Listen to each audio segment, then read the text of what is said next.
กราบสบายดีเนาะคลิปนี้มาอยู่กับซ่องคำโพรถไทยแต่งมาอยู่ในจักมือแล้ววะ3-4 มื้อแล้วเนาะเฮาแม่ร้านคลิปแล้วเขามาขายเครื่องขายเครื่องแต่คลิปนี้เฮาสิพาขึ้นไป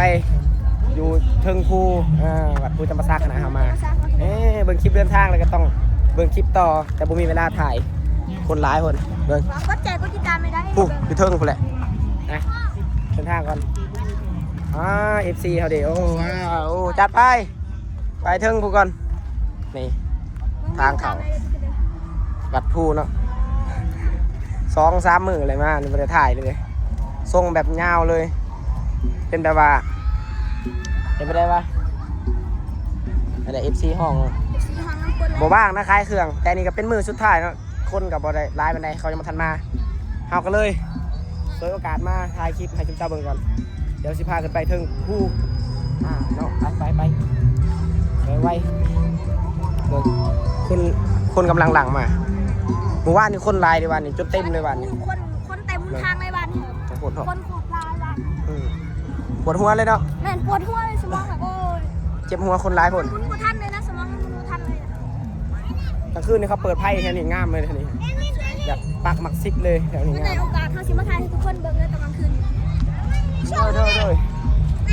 อะไรเขาไว้รุ่นลายนี่โซนนะคนมันจะเป็นแบบโซนขายเครื่องเนาะแม่นเป็นโซนขายเครื่องแบบแต่เครื่องเป็นขายเครื่องบริพาไปทางตรงนั้นคนร้ายมาเลยทางนี้เลยเมืองดอกไฟใช่ทางมีสร้างผมได้ชุมเก่า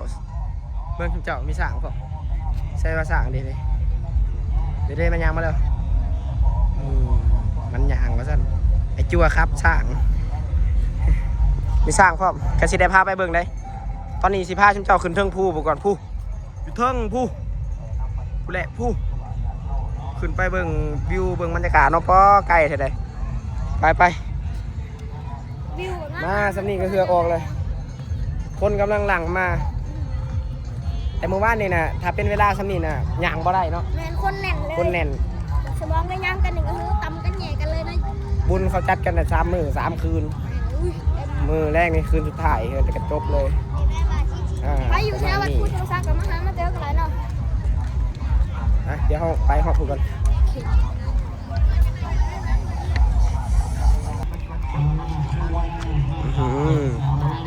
เบิ่งวัดภูเราก็ได้มาเห็นมาโหแล้วบ้านนี้เคยเห็นแล้ว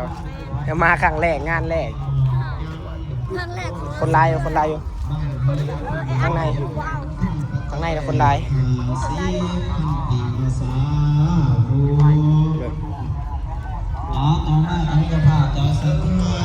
ยังไกลเลยแหละมันยังนครไก่ซ้อนเนาะคนก็เลยว่าขึ้นมือนะมือเข้ามามือเขาขึ้นเลยแต่เขาบริถ่ายโคตรเมื่อยมันแดดแต่นี่อากาศมันโบแดดแล้วโบแดดมันได้สันติไม่ออกคนหลายสาวันเนาะคนก็เรียกว่าพวกผมมันก็น่าปัจจัยมาอีก200,000 กี่อสาตัวนี้ครับไปได้ยังพอคอยเป็นท่านเดียวท่าน10 ประการเด้อกินจะบกกับกระลงปรารถนาสิ่งใดก็ขอให้ได้สิ่งนั้นสมความมุ่งมั่นปรารถนาคิดกันก็ขอให้ได้เงินคิดข้ามก็ขอให้ได้ข้ามให้ได้สมความมุ่งมั่นปรารถนาต้องยัดยาให้ได้ขอใครให้มีแต่ความสุขความเจริญมา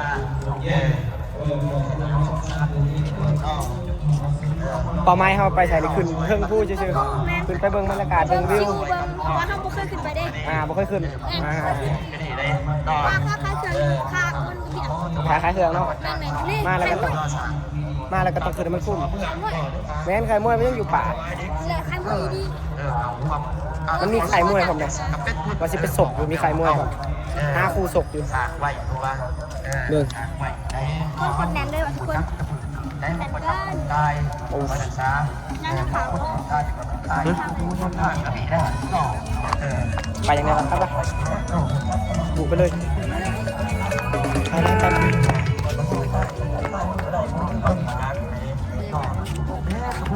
ขึ้นทางใดบัดนี้มี2 ทางขึ้นทางมันง่ายทางใดมันง่ายดิท างในก็มีข้างในมี2ทาง ว่าทำไมไม่ควรเข้าไปเข้ากลับไปลง ว้าวว้าวไปทางไหนดีที่ไปทางไหนดีสาวหลายยังได้ก็เห็นผู้สาวเฮ้ยทางเขาจะขึ้นสั้นขนาดอึ๊บอึ๊บขึ้นภูแล้วสมเจ้าไต่ภูไต่ผามาเปลี่ยนมุมเปลี่ยนบรรยากาศเลยขึ้นภูไปแล้ว ไก่บนเมียกัน ช่วงเปลี่ยนภูผา สัตว์ลกไหนก็สันนันเดียวร่างกายสักการไปยืมเข้ามาซื่อยืมเข้ามาซื่อว่าสันนันเดียวกันไปอยู่สู่ชุดเดียวกันต่ออาสาถูกตีกอกกันพอเดินตัวช้าถูกวัฒนาให้เจ้าพ่อใจกลุ่มมาท่าให้ยิ่งทนนายใช่รถเมื่อยพระบาเจ้าเดซิดาต้องได้ผู้ในหูจับว่าโอ้ยพอออกมาร่วมวัฒนาก็ดีจับข้ามดับข้ามถูกวัฒนาเรื่องของคุณสแกขอบคุณน้ำพอดีนี่ว้าว ว้าว เขาบริบาลด้วยเขาเหมือนแต่สุดท้ายให้เบิ้งตุ๊กอาจจะบริบาลกันได้เมื่อยเลยเมื่อยสั้นจะสิบชุดทางเลย เมื่อยแล้วยังมาประหอดถึงทางโอ้ สั้นจะสิบชุดทางเลย ฮะ สั้นจะสิบชุดทางเลย ขึ้นผู้เนาะ ชุดทาง ทำได้หรือเปล่า ตั้งไม่ก่อนพวกสิบสัตว์ติงโอ้คนสั้นเลย ก็ไปต่อ น้อยหอดดิ โอ้บุญเจ้าที่ใหญ่เด้อ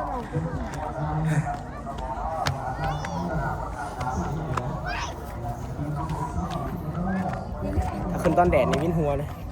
ขึ้นไปแล้วขึ้นไปมือนะเกือบลงไปได้วินหัวเลยแบบมัน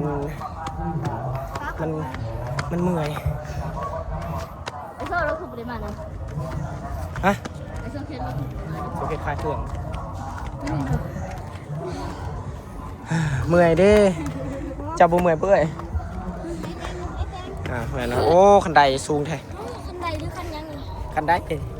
ไปต่อฉีด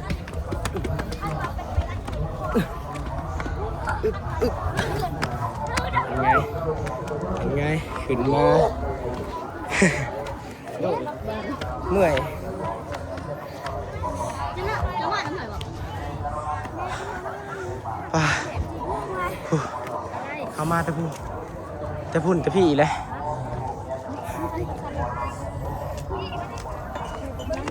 แกจะหมดแล้ว ทางนี้ได้หยาบถึงหยาบ นี่เนาะนี่ทุกคนเบิ่งทางขึ้นผู้เนาะก็สิประมาณนี้เดี๋ยวสิเปลี่ยนเส้นทางขึ้นก่อนขึ้นทางนั้นบ่ไหว้สูง ง่ายเลย สูงตกตายสูงเลยก็ตกเลย แต่ว่าระวังพระลบทางไหนนี่ ขึ้นทางนี้เลยเราไม่ต้องขึ้นไต่ขันไดเลยขึ้นขันไดมันเป็นอาโพธขันได เกินวะ มัน ขึ้นไหนมันสิวเกิน ขึ้นขันไดมันขึ้นยากขันเต้มันชัน บอกปีนด้วยสิวเราหมดเลย สิพายเบิ่งบรรยากาศจุดถึงเบิ่งวิวงามๆขักสวยๆเป็นไงนี่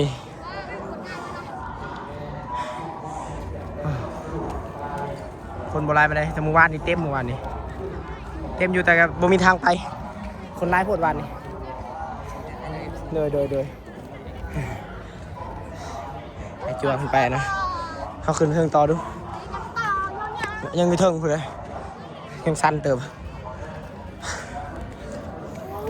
เดี๋ยวตึงหนาเขาสิไว้บ่วะไว้ก็ต้องไว้ไปกันต่อ ง่ายทางนี้คือง่าย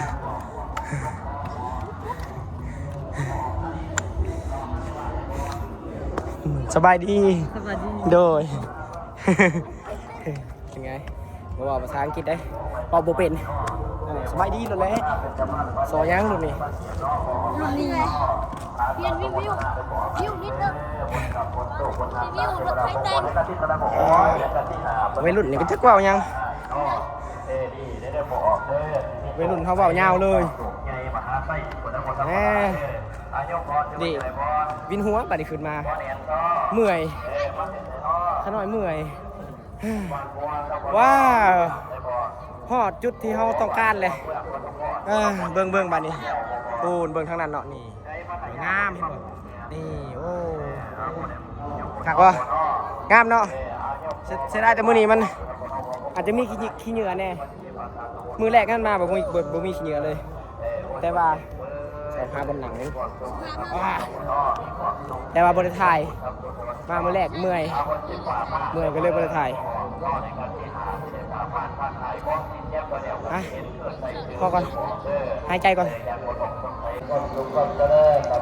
บันนี้ก็สีเด็กลงไปลุ่มและขึ้นมาพ่อและแอคเลยเด้ไปก่อนหนึ่งบรรยากาศแบบโอ้สวยงามนี่มีคนมาเห็นมาส้มเดย์เขาไต่ไพ่เลยเย่อันนี้ก็จะเป็นห้านคล้ายเครื่องห้านไปช้างแล้วก็มีวงดนตรีเนาะประมาณนี้เนาะรีวิวไลฟ์พดบ่ได้ที่ข้านว่าวไปลงมากันขึ้นมาแอคซื่อเดินทางลงก็ยากตอนขึ้นก็ยากคือกันว้าวตกอันนี้ตายดิ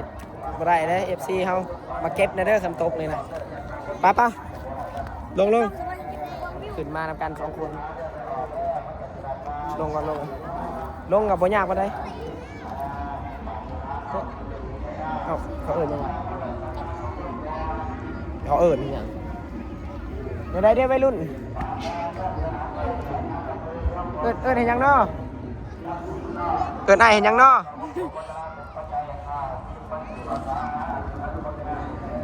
ไปแล้วได้ไอ้สิลงแล้วได้นี่เอิ้นเห็นยังเขาเอิ้นบ่บ่จักเขาบ่ได้เอิ้นซ้ำเขาเอิ้นนะคำโพอยู่เนาะฮะเห็นว่าเขาอยากถ่ายรูปเด้พอเขาขึ้นมามันเถื่อเดียวเด้มันก็ลงไปเลยใกล้เลยฮะอย่าเขาลงเลยเนาะเบิ่งผู้ความสูงนะเบิ่งเทิงผู้เอาขึ้นไปมันกินนี่นะสูงเติบเลยกลับลงเมื่อยลงกับเมื่อยแต่ก็บ่เป็นยังให้ชุมเจ้าเบิ่งหนาเฮาสิลงให้ลงไปชุมเจ้าเบิ่งหนาเฮาไปก่อนตกเลยจั่วเบิ่งนี่ว้าวสั่นไปเลยถ่ายเบิดเลยทักทายไปเลยโอ้ยาวเลยเฮาถ่ายเบิดเลยถ่ายเบิดทุกคนเลยลักให้เห็นหน้าเขาไปก่อนบอได้มันกระไดชิ้นขาดกัดไตเมื่อยไปงามเจอเอิญใครปะเจอเอิญใคร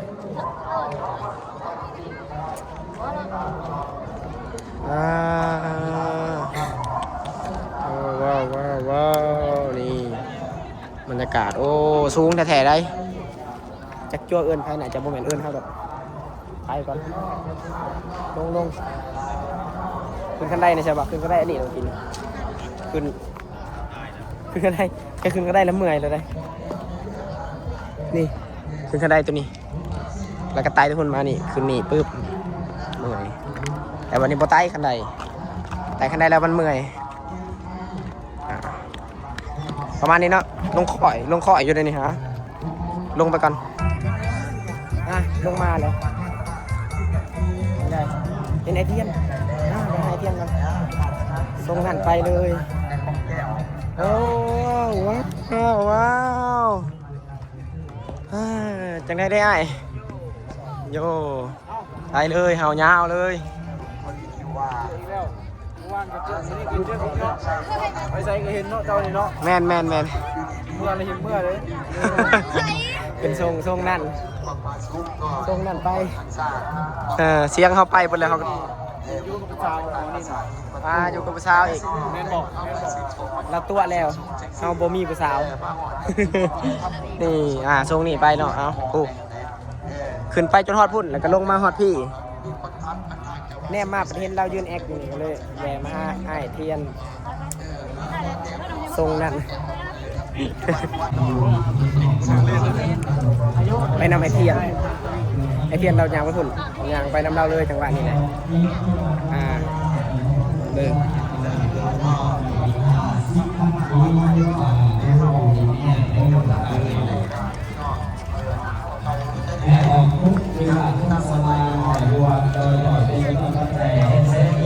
บรรยากาศประมาณนี้บรรยากาศดีดีเลยบรรยากาศดีอยู่ดีโอ้คนไลน์นี่สบายใจคิดสิ่งหนึ่งประการให้กับพ่อในสมความมุ่งมั่นปรารถนาเบิดทุกคนทุกทางติดตามมาด้วยสายทางศรัทธาซึ่งจะได้ไม่ออกนั่งในอยู่บ้านฟุ้งวังเนาะรวมจอยอดีเป็นเจ้าหน้าปัจจัย50,000 กีบภาษาถูกว่าเป็นการที่ประกาศได้ครับพูดด้วยครับอันนี้ครับยุ่งเอ้ยย่ามเจ้ายุ่งย่างใหญ่เป็นยินทางใดขอให้สูงดีใส่หมู่บ้านอย่าบ้าเวลาน้อยข้าวมันคล้ายเครื่องต่อหัวหน้าสิให้เลยมีหัวหน้ามาถ่ายบรรยากาศเลยนะอันนี้เนาะนี่ข้าวด้วยฮะเจ้าโปกเด้เข้าไปหมดเลยFC มาทำให้ไอเทียนโอ้ FC เขาสุดยอดมากเลยแต่คนร้ายเลยคนร้ายแล้วโหลดกระเต็มเลยอยู่ห่านคนคือสิแน่นแล้วคนอยู่ห่านเบิ่งกลับห่านก่อนยัง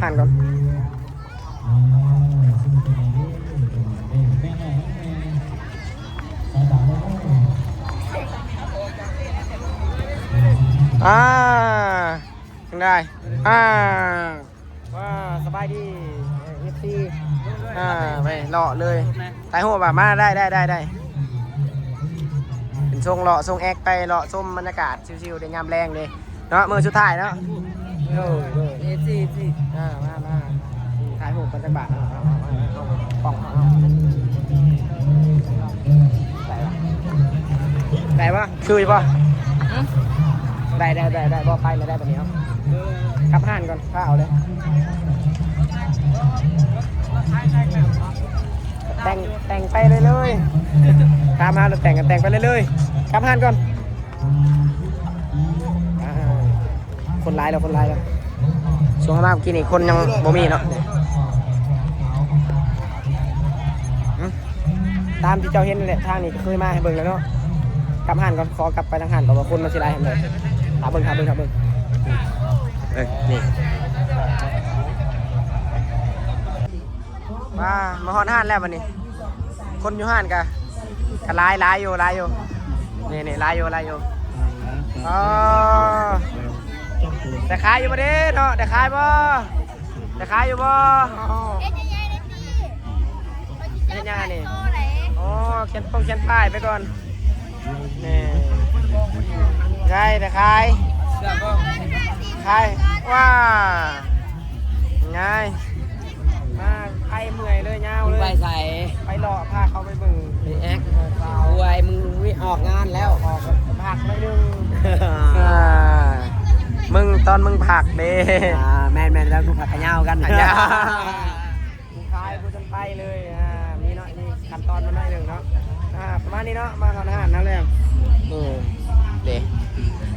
บูยังลายเลยสเบิร์ตตัวนี้แหละจะได้ก็ต้องเบิร์ตแน่นอนไปประมาณนี้เนาะไปก่อนเอาก่อนเวลาสุดท้ายให้เบิ่งเด้อ